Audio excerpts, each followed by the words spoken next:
Hey everyone, welcome back to my YouTube channel Sunny master 099। आज फिर से सेकेंड पार्ट यानी कि एमसीक्यू, जो साइंस का एमसीक्यू है चैप्टर सेकंड अम्ल, क्षारक और लवण, इसका एमसीक्यू 20 क्वेश्चन हम आपके पास लेकर के आए हुए हैं। पिछला वाला वीडियो में अगर आपने देखा होगा तो पहला चैप्टर रासायनिक अभिक्रिया एवं समीकरण से हमने 20 क्वेश्चन, जितना भी ऑब्जेक्टिव सवाल थे जो इंपॉर्टेंट थे चैप्टर वाइज करके हमने वो बताया था आपको। और ये हमारा सेकेंड चैप्टर का है अम्ल, क्षारक एवं लवण का। तो इसमें भी हम लोग 20 क्वेश्चन देखेंगे और ओनली फॉर बोर्ड एग्जाम के लिए, यानी कि एग्जाम को लेकर के काफी ज्यादा इंपॉर्टेंट है ये सारे क्वेश्चंस। तो आपको सारे सवाल को अच्छे तरीके से दिमाग में सेट कर लेना है ताकि आपका 40 मार्क्स का जो ऑब्जेक्टिव क्वेश्चन साइंस में जो पूछे जाएंगे वो आसानी से आप बना पाओ। ठीक है, तो शुरुआत करते हैं कोई बिना देर का। लेकिन हाँ, अगर आप इस चैनल पे नए हैं तो चैनल को सब्सक्राइब करके रख लें, क्योंकि ऐसे पर डे जो है आपको साइंस में 20 क्वेश्चन पर डे आपको मिलने वाले हैं। तो चैनल को सब्सक्राइब कर लें और वीडियो को ज्यादा से ज्यादा शेयर करेंगे अपने दोस्तों के साथ, तो बहुत मजा आने वाला है। पढ़ेंगे हम लोग और बने रहिए पूरे कंप्लीट वीडियो में, लास्ट तक देखेंगे आप वीडियो को तो ज्यादा से ज्यादा आपको समझ में आएगी। ठीक है, तो पहला सवाल आता है हमारे पास कि लिटमस विलयन जो बैंगनी रंग का रंजक होता है या किस पदार्थ का बना होता है। आप जब पढ़े होंगे सेकंड चैप्टर का नाम ही भैया अम्ल, क्षारक और लवण, तो आपने वहां पे एक देखा होगा लिटमस पेपर के बारे में चर्चा हुआ होगा। सर आपके पढ़ाए होंगे कि लिटमस पेपर क्या करता है। तो कहता है कि लिटमस विलयन जो बैंगनी रंग का रंजक होता है या किस पदार्थ का बना होता है, तो इसका आंसर होगा आपका लीचेन। एक्चुअली क्या है कि ये आपके एनसीईआरटी बुक में नहीं होगा, लेकिन आप अगर गूगल करते हो तो वहां से आपको आसानी से ये सवाल मिल जाएंगे। तो ये जो लिटमस विलयन जो होता है, जो बैंगनी रंग का रंजक होता है, यह जो बना होता है ये लीचेन पदार्थ से बना होता है। ठीक है, तो इसको नोट कर लेंगे। दूसरा चीज है कि निम्नलिखित में कौन बेकिंग पाउडर है, यानी कि आपको बताना है कि बेकिंग पाउडर का जो रूप होता है वो क्या होता है, मिश्रण का होता है, यौगिक का होता है कि तत्व है या मिश्र धातु है। तो मेरे प्यारे भाई, ये हमारा बेकिंग पाउडर जो होता है वो मिश्रण होता है। क्या होता है? मिश्रण होता है। ठीक है, आगे बढ़ेंगे तो क्वेश्चन नंबर 3 में आते हैं। तो कहता है कि निम्नलिखित में से कौन सूचक की तरह इस्तेमाल नहीं किया जा सकता है। तो देखो, सूचक कहने का मतलब है कि जब आप अम्ल, क्षारक और लवण पढ़ रहे होंगे तो वहां पे कुछ ऐसे पदार्थ थे जो क्या करता था, सूचक का काम करता था। तो इसमें से अगर हम देखें तो हल्दी जो है वो हल्दी हमारा सूचक का काम करता है, मेथिल ऑरेंज भी सूचक का काम करेगा, फिनोल्फथेलिन भी सूचक का काम करेगा। लेकिन मूली जो है, मूली जस्ट एक तो सब्जी है, मूली क्या है हमारा, ये सब्जी है, ये हमारा सूचक का काम नहीं करेगा। ठीक है, तो ये तीनों सूचक का काम करेंगे लेकिन मूली जो है हमारा सूचक का काम नहीं करेगा। और क्वेश्चन में भी हमें ये पूछ रहा है कि कौन जो है वो सूचक की तरह इस्तेमाल नहीं किया जा सकता है। ठीक है, इसके बाद अगर हम लोग चलेंगे तो 14 नंबर क्वेश्चन कहता है कि निम्नलिखित में कौन क्षारक है। देखो भाई, अम्ल, क्षार और क्षारक है ना। तो सबसे पहले यहां पे आपको सवाल किया गया है कि इनमें से बताइए कि कौन क्षारक है। तो ZnO यानी कि जिंक ऑक्साइड जो है आपका एक क्षारक का काम करता है, ये याद रखिएगा आप। ठीक है, सवाल पूछे जाते हैं एग्जाम में, तो जितना भी ज्यादा सवाल आप करोगे उतना ज्यादा आपके लिए बेहतर होगा। ठीक है, इसके बाद क्वेश्चन नंबर 5 में आते हैं। तो कहता है कि पोटास एलम होते हैं। अब देखिए, पोटास एलम एक तरह का पदार्थ होता है, वो बताना है कि आप वो क्या होता है, यानी कि पोटास एलम जो होता है वो क्या होता है। क्या एक साधारण लवण होता है? तो नहीं। एक मिश्रित लवण होता है? जो कि नहीं। एक अम्लीय लवण? ये भी नहीं होता है। एक दीक लवण होता है, इसको याद कर लीजिएगा। ठीक है, बहुत सारे ऐसे सवाल हैं जो आपके एनसीईआरटी में नहीं मिलेंगे। ठीक है, लेकिन कुछ ऐसे सवाल को आपको दिमाग में सेट करके रखना होगा, क्योंकि एग्जाम में बहुत सारे जो ऑब्जेक्टिव सवाल होते हैं वो आउट ऑफ बुक से भी डाल दिया जाते हैं। तो आपको क्या करना है कि हर क्वेश्चन को कंप्लीटली याद रखना होगा। और जितना भी सवाल हम करवा रहे हैं आपको, हर चैप्टर वाइज से 20 क्वेश्चन हम करवा रहे हैं, तो ये सारे क्वेश्चंस को आप इंपॉर्टेंट समझ करके याद रखोगे। और एक बार कंबाइंड पूरा साइंस का कम से कम 100 एमसीक्यू जो है आपके क्वेश्चंस आपके एग्जाम को लेकर के हम करवाएंगे, तो वो चीज कर लोगे तो ज्यादा बेहतर होगा आपके लिए। ठीक है, तो सबसे पहले आते हैं यहाँ पे क्वेश्चन नंबर 6 में कहता है कि हमारा शरीर पीएच मान के किस परिसर में सही तरीके से कार्य करता है। देखो, पीएच, पीएच मान यानी कि पावर ऑफ हाइड्रोजन का बात कर रहा है, जो कि पूछा जा रहा है कि पीएच मान जो है हमारे शरीर का यानी मनुष्य शरीर में पीएच मान का जो रेंज होता है वो कहां से कहां तक रहने से हमारा शरीर में कोई नुकसान नहीं पहुंचता है। ठीक है, तो आपको यह पता होगा कि पीएच मान जब हम लोग लेते हैं तो कहता है कि अगर 7 से कम होता है तो वो एसिडिक फॉर्म में होता है यानी कि अम्लीय में, और 7 से ज्यादा होता है तो वो होता है क्षारीय में, है ना, बेस में यानी कि क्षारीय में होता है। तो हमारे पास जो सवाल है वो कहता है कि हमारा शरीर जो पीएच मान यानी हमारे शरीर पीएच मान के किस परिसर में सही तरीके से काम करता है। तो 2 से 3 तो होगा नहीं क्योंकि बहुत ज्यादा अम्लीय हो जाएगा, 5 से 7 ये भी अम्लीय हो जाएगा। ठीक है, उसके बाद अगर हम चलेंगे 7 से लेके 7.8 तक तो ये हमारा रेंज होता है जो हमारे शरीर का पीएच मान का रेंज होता है। 9 से 9.5 ही नहीं जा सकते क्योंकि ये बहुत क्षारीय हो जाएगा। तो जो आंसर होगा आपका वो हो जाएगा 7.0 से लेकर के 7.8 तक। तो ये हमारा क्या होगा, पीएच मान का वैल्यू होगा जो हमारे शरीर में जो काम आता है यानी कि सही तरीके से काम करता है इस रेंज में। ठीक है, इसके बाद अगर हम आएंगे 7 नंबर सवाल में तो कहता है कि तनु HCl का पीएच मान क्या होगा। HCl का बात करा मतलब हाइड्रोक्लोरिक अम्ल का बात करा और इसका पीएच मान क्या होगा। तो ये इतने ज्यादा अम्लीय होते हैं कि इसका पीएच मान जो होगा वो 0 हो जाएगा मेरे भाई। कितना हो जाएगा, 0 हो जाएगा। ठीक है, इसके बाद अगर हम लोग चलते हैं तो कहता है कि निम्नलिखित में सबसे प्रबल लवण कौन है।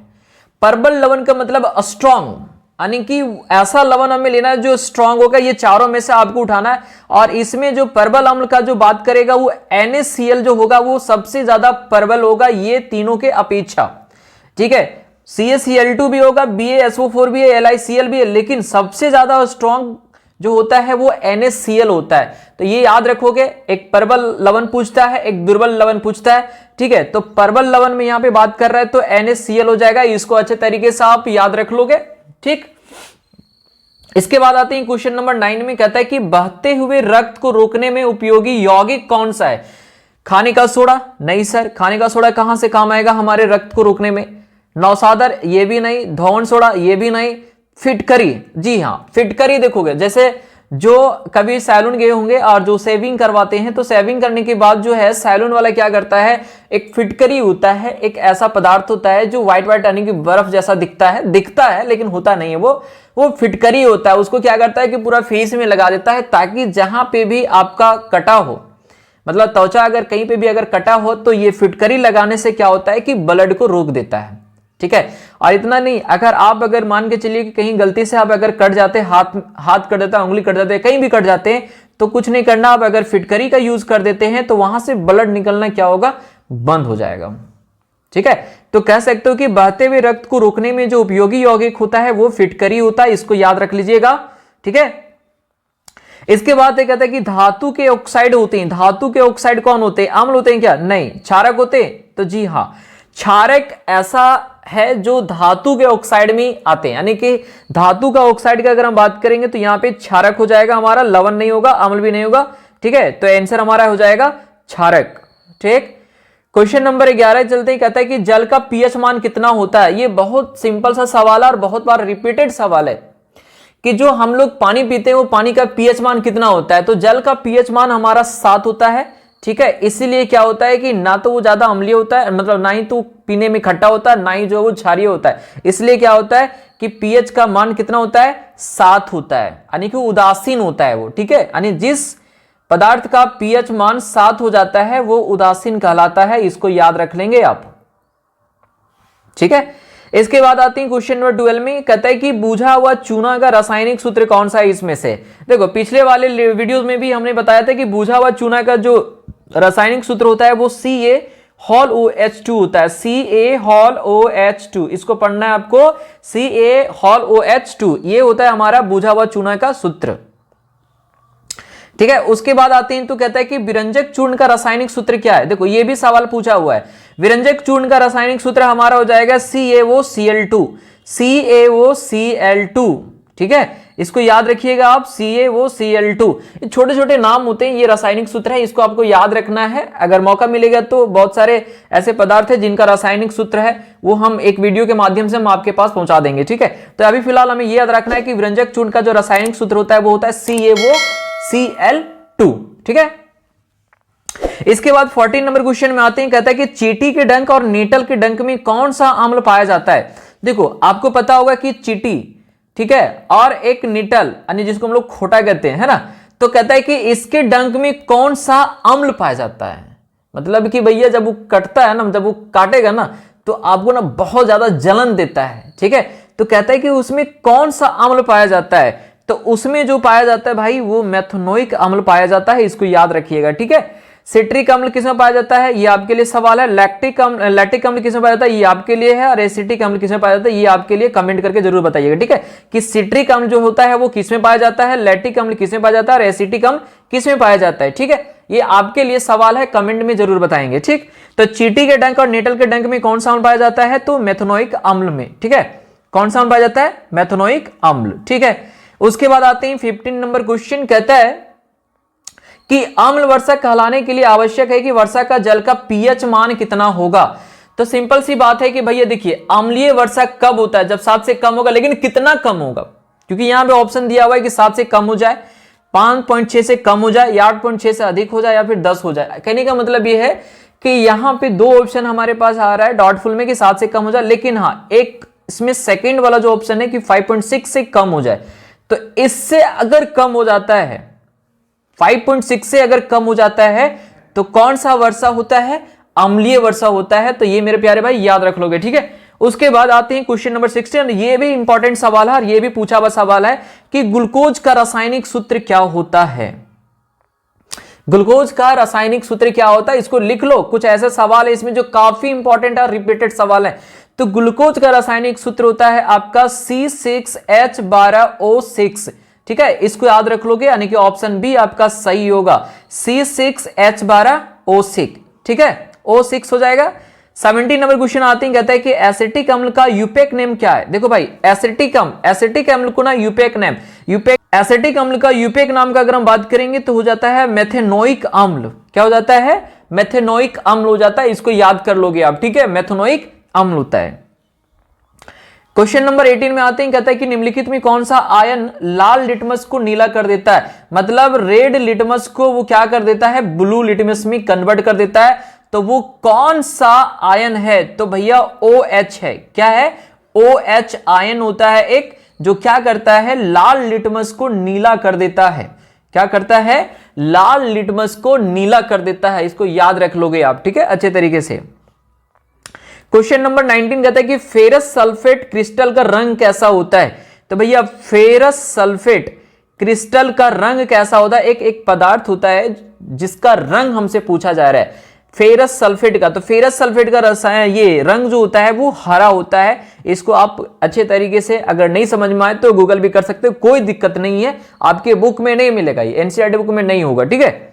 इसके बाद आते हैं क्वेश्चन नंबर 20, लास्ट क्वेश्चन है कि निम्नलिखित में कौन एक अम्ल है। मतलब आपके पास 4 ऑप्शन दिया गया है और आपसे पूछ रहा है कि बताइए कि इनमें से कौन अम्ल है। देखो सबसे पहले CaO, ये तो नहीं होगा, कैल्शियम ऑक्साइड तो अम्ल है ही नहीं सकता है। KOC पोटेशियम हाइड्रोक्साइड, ये भी नहीं है। तो HCl हाइड्रोक्लोरिक अम्ल, देखो ये बार बार सवाल आता है, HCl ये बहुत अच्छा अम्ल है, यानी बहुत अच्छा अम्ल। क्या इसका जो pH मान है आपने देखा कि 0 होता है और ये बहुत स्ट्रॉन्ग अम्ल होता है, नहीं। तो HCl जो होगा हमारा इसमें से अम्ल है, बाकी जो है वो आपका क्या है, अदर चीज है, अम्ल को छोड़ करके। तो आपका आंसर क्या हो जाएगा, HCl हो जाएगा, ठीक है। तो मेरे प्यारे भाई इसमें से भी आप 20 क्वेश्चंस को आप कंप्लीट कर लोगे। पिछले वाले वीडियो में भी हमने 20 क्वेश्चन किया था, पहला चैप्टर रासायनिक अभिक्रिया एवं समीकरण से, रासायनिक अभिक्रिया एवं समीकरण से, तो वहां से भी 20 क्वेश्चन आप कर लोगे और इस चैप्टर से भी आप कर लोगे अम्ल क्षारक एवं लवण से, ठीक है। तो यही सब जो सवाल होते हैं वो एग्जाम में आपके पूछे जाते हैं। हम लोग चर्चा कर रहे हैं 10th क्लास का, है ना, झारखंड बोर्ड हो या बिहार बोर्ड, कोई दिक्कत नहीं, स्टेट बोर्ड का हम लोग बात करेंगे। तो ये जितने भी सवाल है सारे के सारे इंपॉर्टेंट है, ठीक है। अगर आप इस चैनल में नहीं तो चैनल को सब्सक्राइब कर लें, सब्सक्राइब करना ना भूलेंगे और सब्सक्राइब करके बेल आइकन को ऑन करके रख लें, क्योंकि जैसे ही आप इस तरह का वीडियो अगर हम डालते हैं यानी अपडेट करते हैं तो आपके पास नोटिफिकेशन तुरंत पहुंच जाए, ठीक है। तो ये कंप्लीट करना आपको, और ज्यादा से ज्यादा वीडियो को शेयर करेंगे और